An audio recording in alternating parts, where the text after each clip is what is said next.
పండిన ధాన్యం ఎంత, ఇప్పటి వరకు కొనుగోలు చేసింది ఎంత, ఇంకా కొనాల్సింది ఎంత, రైతుల కష్టాలేంటి, కొనుగోలులో జాప్యానికి కారణాలేంటి, దీనిపైనే కాసేపట్లో మంత్రి ఉత్తమ్ కుమార్ రెడ్డి సమీక్ష నిర్వహించబోతున్నారు. ధాన్యం కొనుగోలులో వేగం పెంచేందుకు అధికారులతో మంత్రి ఉత్తమ్ సమీక్ష చేస్తారు. 8,575 కొనుగోలు కేంద్రాల్లో సాగుతోంది.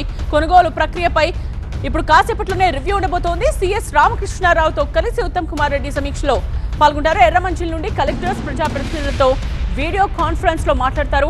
సో ఆ తర్వాత ఉత్తమ్ కుమార్ రెడ్డి మీడియా సమావేశం ఉంటుంది. ధాన్యం కొనుగోళ్లపై పవర్ పాయింట్ ప్రెజెంటేషన్ ఇవ్వనున్నారు మంత్రి ఉత్తమ్. కొనుగోళ్లపై పూర్తి వివరాలు ప్రభుత్వం వెల్లడించనుంది. విషయానికి సంబంధించిన కంప్లీట్ డీటెయిల్స్ తో స్పెషల్ కరెస్పాండెంట్ ప్రభాకర్ లైవ్ లో జాయిన్ అవుతున్నారు. ప్రభాకర్, ఈ సమీక్షకు సంబంధించిన డీటెయిల్స్ చెప్పండి.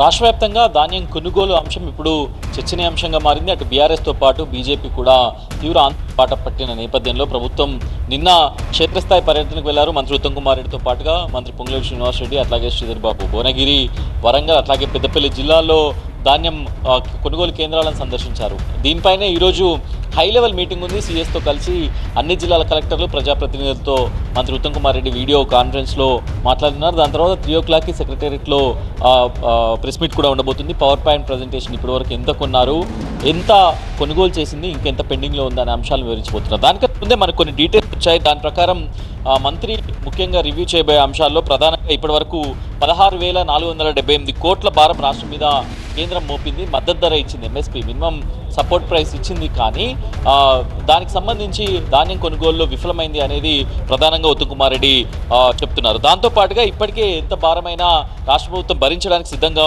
ఉందని చెప్పారు. ఇప్పటికే రికార్డు స్థాయిలో 8,575 కొనుగోలు కేంద్రాలను రాష్ట్ర ప్రభుత్వం ఏర్పాటు చేసింది. దాంతోపాటుగా ఇప్పటి వరకు 58 లక్షల మెట్రిక్ టన్నుల ధాన్యాన్ని ప్రభుత్వం కొనుగోలు చేసింది.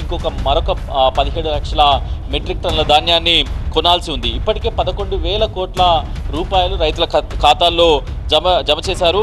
సో ఇప్పటికీ 23 లక్షల మెట్రిక్ టన్నుల ధాన్యాన్ని కేంద్రం కొనుగోలు చేస్తున్న టార్గెట్ ఇచ్చినప్పటికీ కూడా దాన్ని ఫుల్ఫిల్ చేయలేకపోయినారు అనేది ఉత్తమ్ కుమార్ రెడ్డి చెప్తున్నారు. సో ఇప్పుడు దీనిపైన పూర్తి స్థాయిలో సమీక్షా సమావేశాన్ని నిర్వహించి కలెక్టర్లు గ్రౌండ్ లెవెల్లో ఏ రకమైన ఇబ్బందులు ఉన్నాయి, ఇంకా ఎప్పటివరకు క్లియర్ అవుతాయి, June 3rd or 4th తర్వాత నైరుతి తెలంగాణలోకి ఎంటర్ అవుతుంది, వర్షాలు పడే ప్రమాదం ఉంది కాబట్టి సో దాని లోపల ఎట్లాంటి చర్యలు తీసుకోవాలనే అంశాలపైన పూర్తి స్థాయిలో కూడా ఒక దిశానిర్దేశం చేయనున్నారు.